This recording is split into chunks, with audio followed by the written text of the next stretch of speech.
This is Retirement Keys with Anthony Kangemi from Crescent City Retirement Group. When a part of your financial strategy is out of tune, your long-term goals, your retirement savings, and your legacy can all suffer.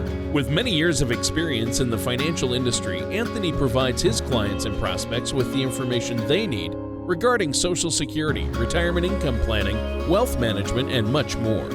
Listen in as we address your financial concerns and provide helpful solutions to put you on the path to achieving your retirement goals.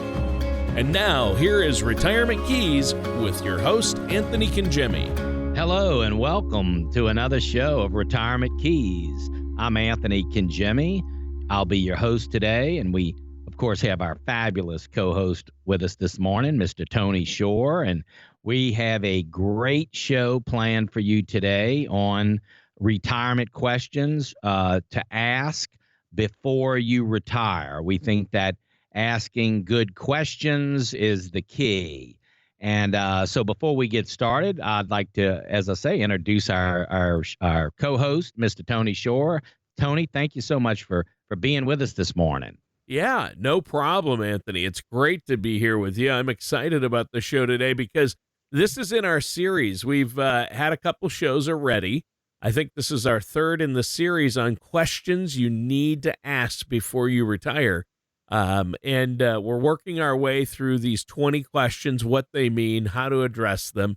And you've done a great job explaining them to us so far, Anthony. But you know what? Before we jump into all that, I wanted to tell you I've had a great week, although I'm planning for this coming weekend. My daughter's graduating from high school. So my youngest daughter, Anna, I'll be going to the graduation on Saturday. And then the following Saturday, we're having her graduation party. So just been busy with that, getting things ready. How about you? What have you been up to?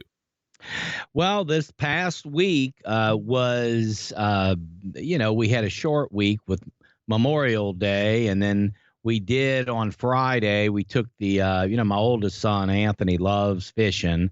So we go out to, in Alabama, there's this town, maybe some of our listeners are familiar with Dauphin Island, not Dolphin, but Dauphin Island. And it's right there on the coast. And, but I tell you, and I mean, the boats were out there, and we fish around these platforms, these rigs that are out in the Gulf.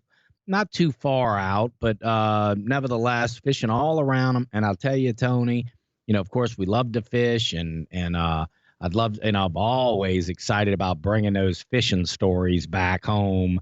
But I really don't have any this time. I don't know what was going on, but we did not do well with the fishing, and we sure tried, but we had a good time nevertheless. It's always good to, be with the kids and be with my family and do all of this. But the fishing wasn't all what it was cracked up to be this time on our trip.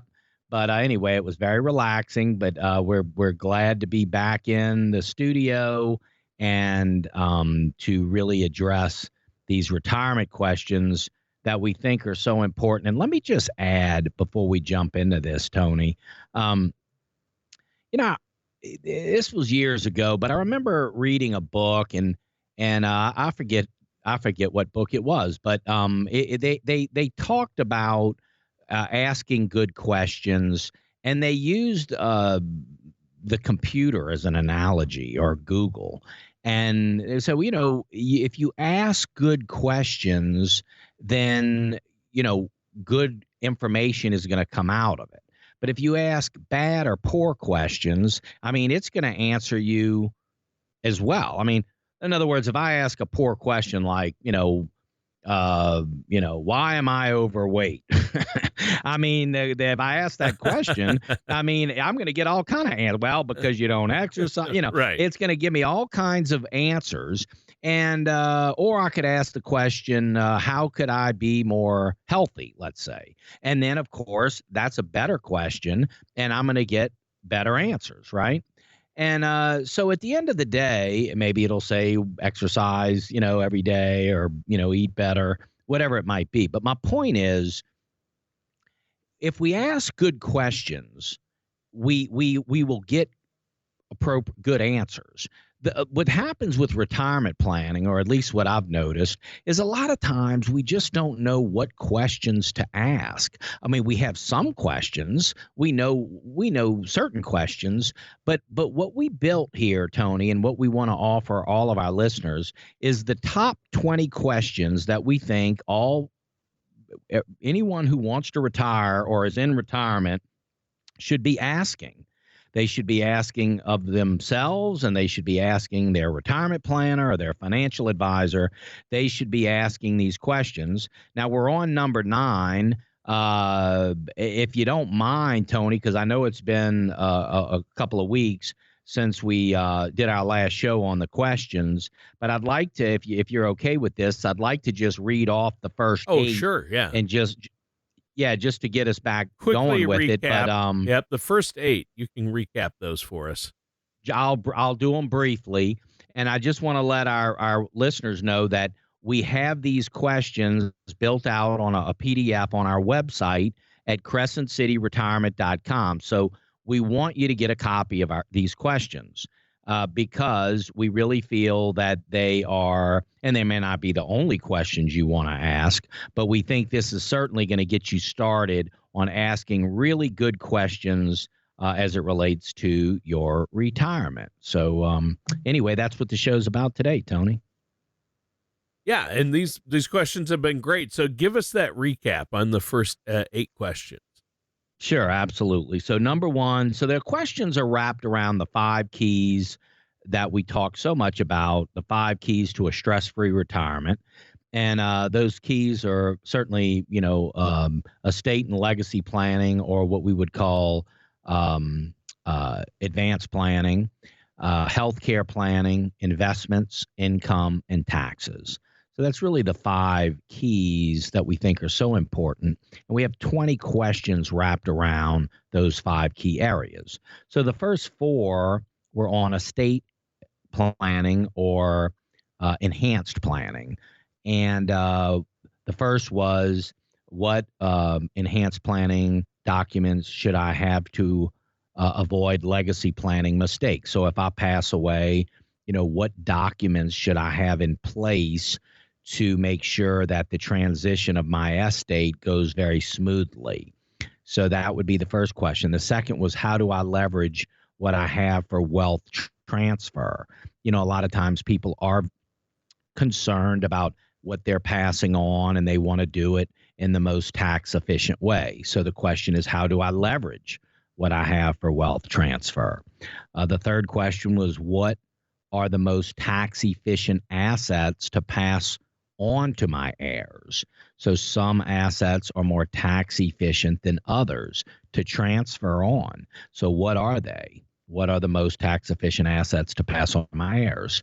The fourth question was, how do I handle a spendthrift, special needs, or minor beneficiary? So we talked about, maybe we have a beneficiary or an heir that is not as good with money.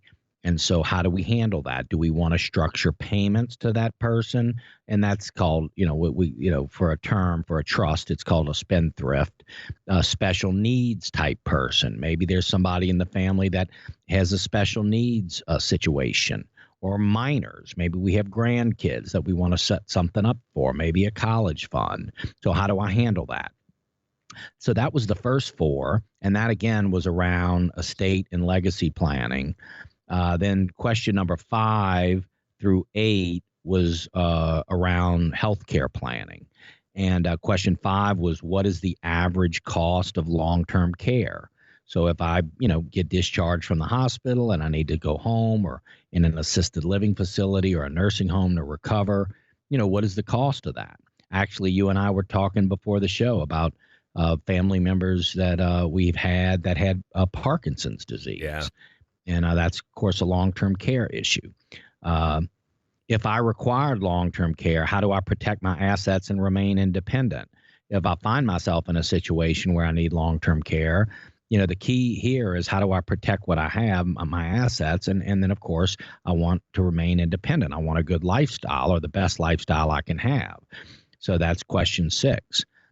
Question 7, what does Medicare pay for as it relates to long-term care? Medicare is a fabulous program, right? Yeah. But it's primarily hospitals and doctors. It's your medical care. Medicare is your medical care. But once you get discharged from the hospital and you're going to recover somewhere, the question is, what does Medicare pay for that? And that's question 7. Then question 8 was, what are examples of long-term care environments? Like, where can people recover? And let me just say, most people, if you ask and take a survey, which we have, there's been many surveys on this. Obviously, I think, our audience would agree that most people want to recover at home. And what I can tell you is, because of all of the advancements in technology and services, people can recover at home. I mean, they widen doors, they build ramps, they have all kinds of transportation services that weren't available. They have these, panic, these buttons that you can press if you get in a spot.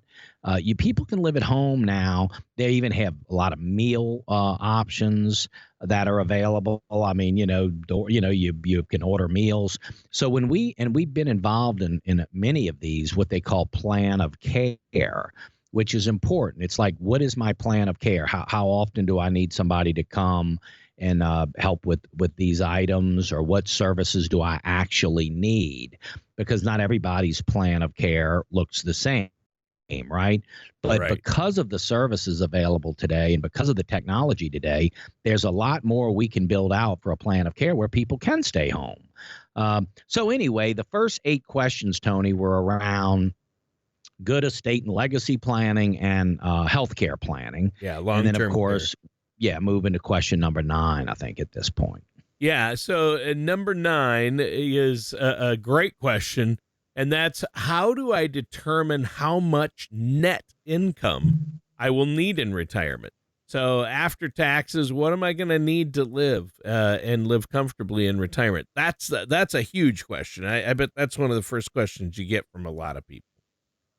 It really is. I mean, really, the 2 primary questions that we always want to know from anyone that's coming in to talk about retirement planning, as it relates to income, of course, is, really the 2 questions are, when, are you going to retire? So what is the time frame that we're working with?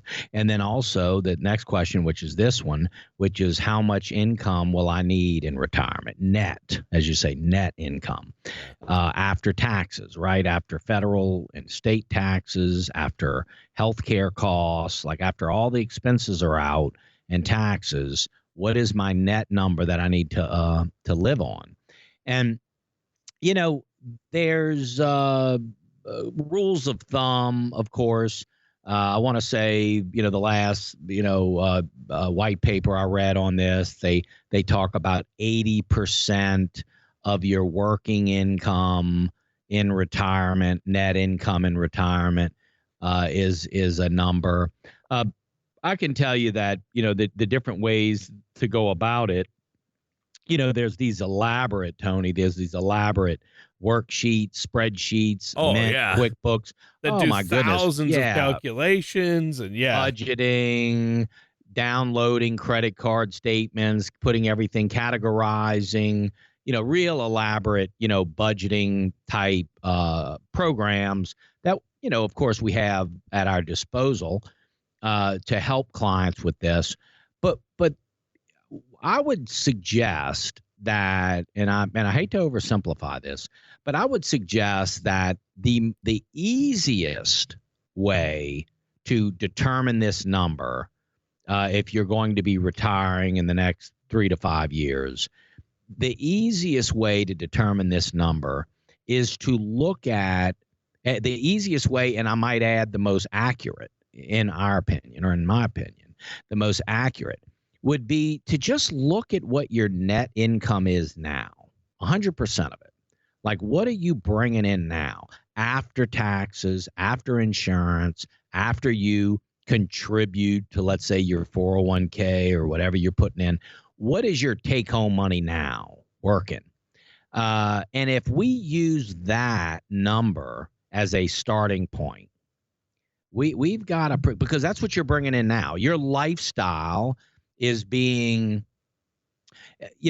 supported by your net income. And the reason why we're using the word net here is because when you're working, your gross income, of course, could be higher, but you could be paying higher taxes. You could be contributing to a retirement plan.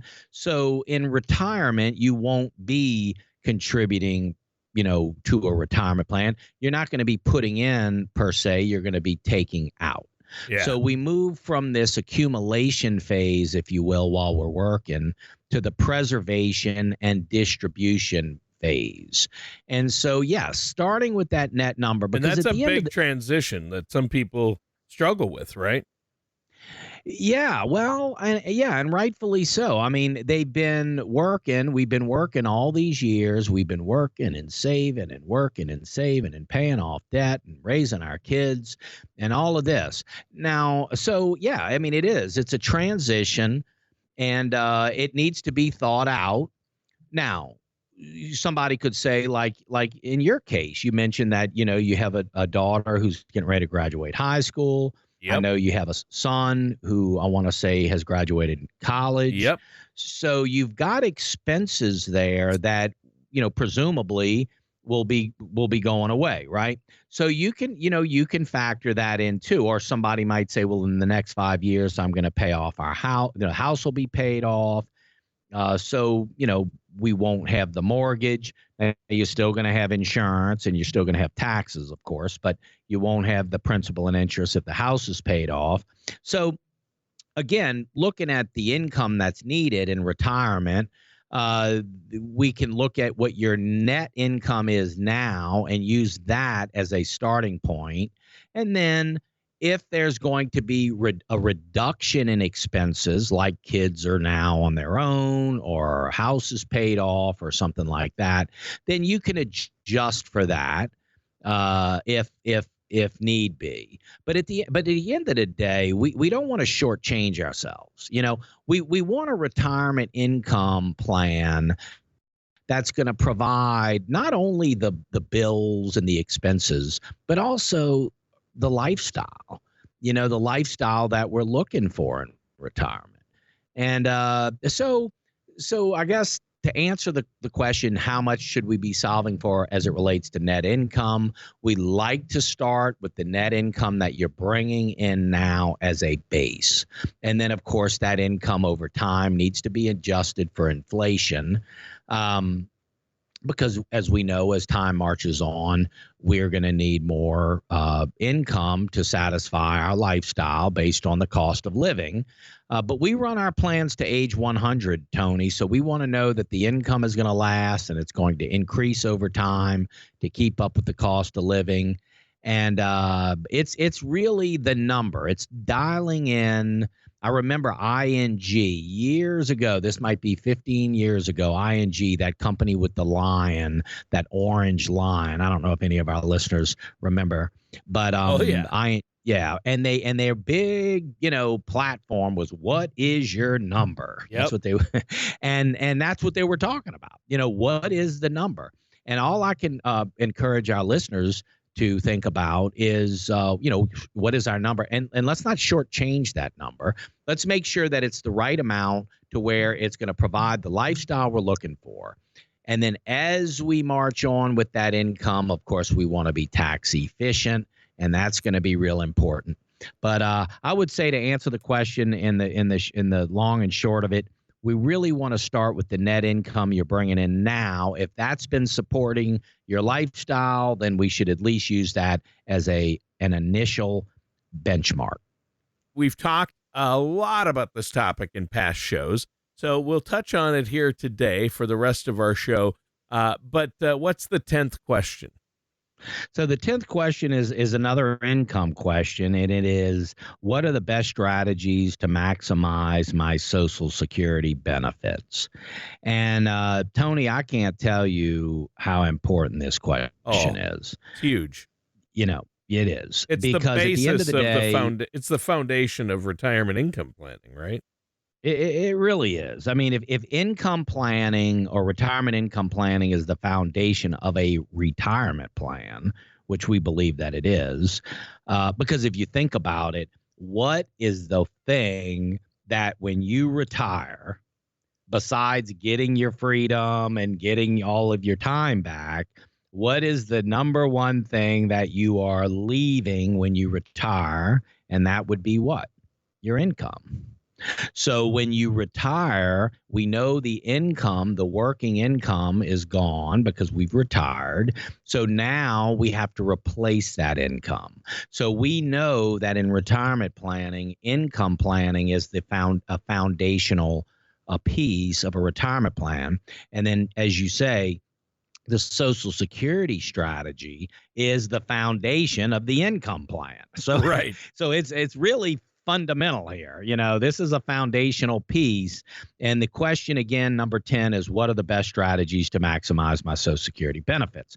The other thing I can tell you is when you look at a maximization strategy on Social Security, and you tie that into the overall retirement income plan, you'd be surprised at utilizing the optimized maximization strategy versus just picking up, I'm going to retire at 65, so I'll start my Social Security at 65. Or I'm going to retire at 62, so I'm just going to start at 62. That sounds, simple enough to do, but you would be surprised at when you look at a retirement income plan and you just plug in, any random, when are you going to start, to actually optimizing Social Security planning, how much different the numbers look. I mean, it's in some cases it's significant. And the reason is, Tony, I mean, of course, life expectancy is the thing here. Right. Now, we don't know how long everybody's going to live. Everybody has a different time horizon. Right. But if we use, which the Social Security report does, if we use the average life expectancy of a person, a male or a female, and then especially if you're a married couple, then there's the survivor benefits, and depending on your date of birth, there may be some benefits you can draw off of the spouse, and then let yours continue to roll up and then switch to your record. Depending on the age difference between the spouses for the survivor benefit and how much longer that spouse is going to live with the survivor benefit. I mean, when you really crunch the numbers with this Social Security maximization report, it's an actuarial number crunching report, but it shows the filing strategies, and it shows 4 options. It shows what if I start now, or what if I start at the earliest, or what if I start at full retirement age, or what if I wait till I'm 70? What if and then of course the optimized strategy. So it really breaks it all down. And what I can tell you is we don't run any retirement income plans until we run a Social Security maximization report. Because we want to make sure that we're not missing anything. Right. And, invariably, I can tell you, talk about misdiagnosing. I mean, it can happen so quick if you just think in your head based on a calculator and a legal pad like we used to do. I'm guilty. I mean, we that's how we did it. But with technology and advanced, planning has come a long way. And when you look at the Social Security strategy, especially of a married couple, and then you build that optimization strategy inside of the overall retirement plan, it can make a big difference between how that retirement plan actually looks. Huge. Well, and I think you've done a great job of answering these 2 questions today. We talked about how much net income will we need in retirement and what's the best strategy to maximize Social Security benefits. But we're out of time for today's show. Anthony, let our listeners know one more time how they can get a hold of you and set up that complimentary consultation to get their plan in place. Absolutely. Just first go to crescentcityretirement.com and please get your hands on these questions. They're free, it's no obligation. It's really the best after many, many years of working with retirees and building retirement plans and seeing, and being involved in thousands of retirement plans over the years. As far as we're concerned, these top 20 questions are key questions. And we want you to get your hands on them. So you just simply go to crescentcityretirement.com. You'll see right there on the front page of the website, a button that says to get your, questions for retirement. And then let us send you that PDF. And that's the first step. Read through the questions, start thinking through these questions, and then give our office a call or request a complimentary consultation. We can do it by phone, a Zoom meeting if you prefer, or I'm happy to meet with our clients and prospective clients, and we can just sit and visit and talk about your retirement plan. So we'd love to do it. We really want you to get these questions in your hands. So please take advantage of that. And I do have that special offer I would like to offer to all of our listeners today. All right, and that does it for today's episode of Retirement Keys with Anthony Congemi. Thank you for listening to Retirement Keys. Don't pay too much for taxes or retire without a sound income plan. For more information, please contact Anthony Congemi at Crescent City Retirement Group. Call 504-828-2171 or visit the website at crescentcityretirement.com. All matters discussed during this show are for informational purposes only. Each individual situation may vary, and the opinions expressed here may not apply to everyone. Materials presented are believed to be from reliable sources, and no representations can be made as to its accuracy. All ideas and information should be discussed in detail with one of our qualified representatives prior to implementation. Anthony Congemi and Crescent City Retirement Group are not affiliated with or endorsed by the Social Security Administration or any other government agency.